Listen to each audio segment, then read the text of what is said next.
Hello Beach class, we're going to read the final part of our story for this week and we are going to skip forward a little bit actually.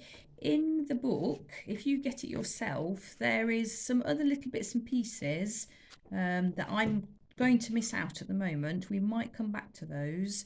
It's not going to affect the plot of our story, but if you've got the book yourself, you might think, oh, we've not read that, but don't worry.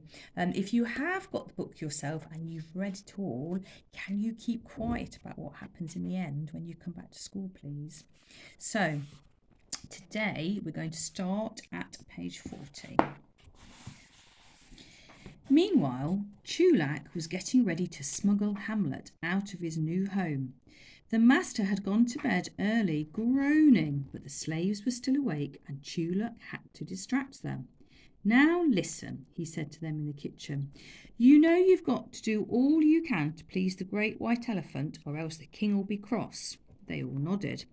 Well, the elephant's a bit restless. He never sleeps well the first night in a new place, so we'll have to play a game of elephant's footsteps to cheer him up.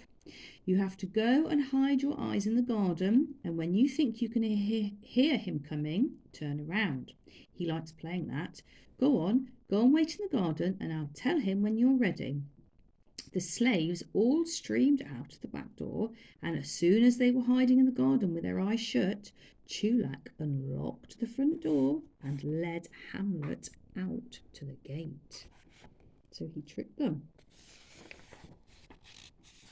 It's a good thing they put that down that carpet I ordered, he whispered. You don't half make a row on the gravel.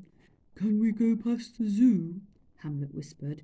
No, of course not. Never mind Frangipani. It's Lila we've got to think about. Stop breathing so heavily. They tiptoed out of the gate and found Lao Chand waiting there with the tarpaulin, just as Chulak had asked. What's it for? Lao Chand whispered. For this, said Chulak, and made Hamlet kneel down to have it laid over his back, so he doesn't show up so much in the dark. Grumbled Hamlet. It's hot and scratchy, and it smells like a marquee. Couldn't you find a nice blanket? I don't think you realise your own size, Chulak said. Do be careful, said Lao Chand. I ought to come with you. It's not a safe journey at all. Oh, I should have told Lila everything from the start. I should have trusted her. What a foolish old man I am. And yes, said Chulak. Still, never mind. We'll find her. Come on, Hamlet. And they set off. Lao Chand stood watching them for a minute until they disappeared in the dark streets. But someone was watching Lao Chand. One of the slaves who had come to play elephant's footsteps was hiding under a bush nearby, and as soon as he realised what he'd seen, he began to tremble. Helping the white elephant to escape was a terrible crime.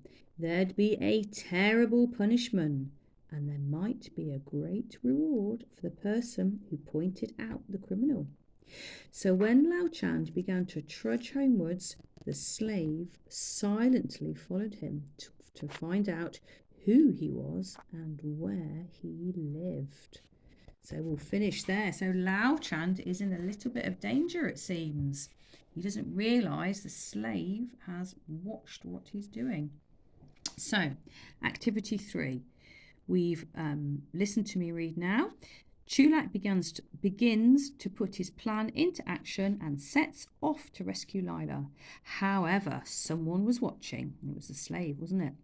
Write a short paragraph, 6 to 10 sentences, to explain who was watching. So you can explain that little scene and what they were doing there. And also make a prediction, put your ideas and tell me what might happen next.